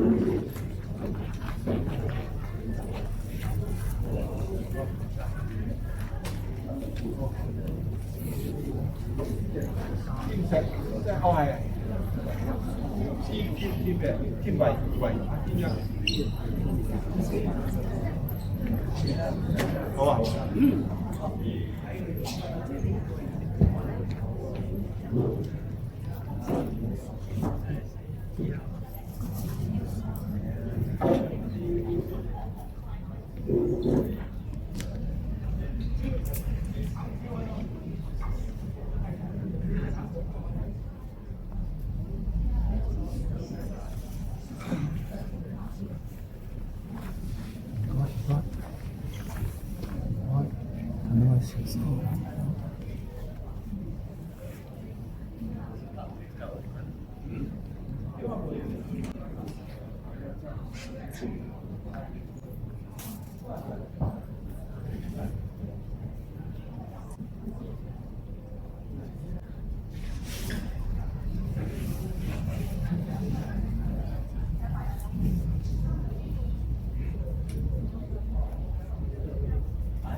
點樣寫？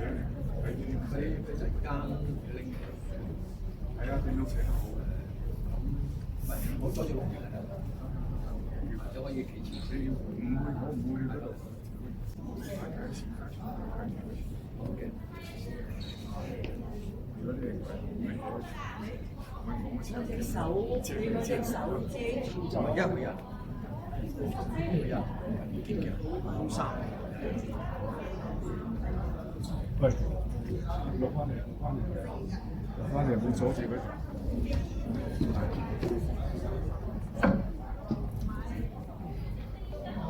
喺度選解，唔好阻佢，先唔好阻佢。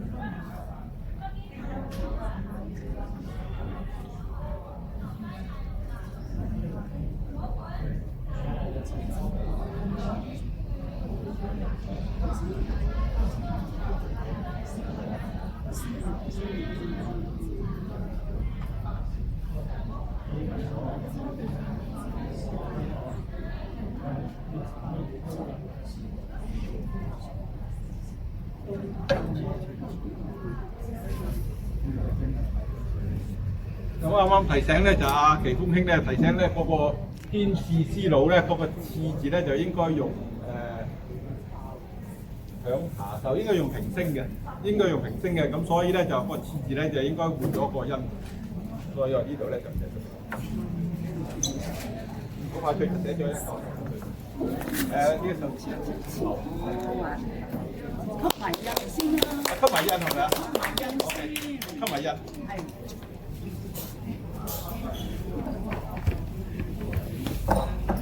咁用翻我頭先個印。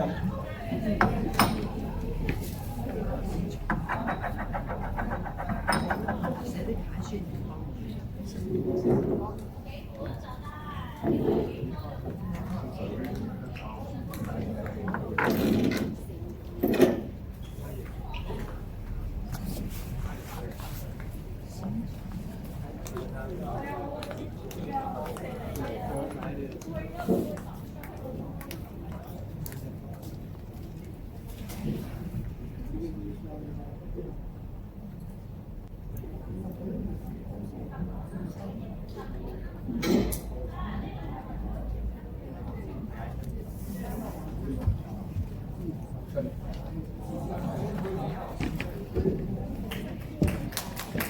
多個朋友，我仲整唔到啊！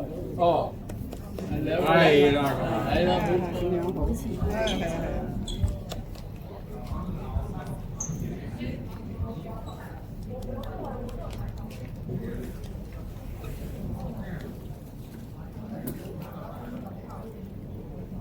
我啲同學可以過嚟喎，有啲弟子啊，有啲誒同我哋同老師影啊，你幫老師揸。你過嚟。我要第二啊，你都係弟子啊，過嚟，小心。係啊，我要弟子嚟嘅。你一位過嚟，阿少倫，嚟阿 Betty，嚟啊，你過嚟啊，你係個拎影起身，我影很好啊，我也是一张。